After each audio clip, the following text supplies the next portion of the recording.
Hey guys, my name is Mike. I want to talk about my experience with Pop On Veneers.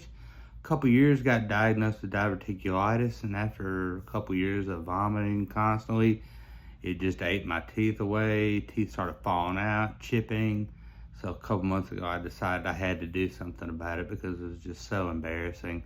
So I did my research, read the reviews, looked at a lot of videos, and Pop On Veneers seemed to have the best product with the best reputation. So ordered them, got the molds, took about an hour. They have a lot of instructional videos to help you through it.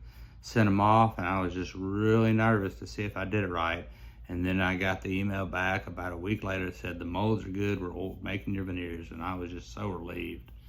Then got them in the mail soon after, put them in, and they fit perfect, look perfect, fit right underneath my gums perfect. I mean, I couldn't ask for better. And this is what I was dealing with right here.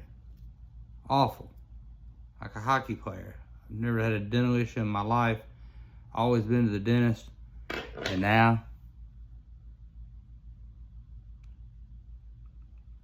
perfect smile. Thank you very much, Pop On Veneers.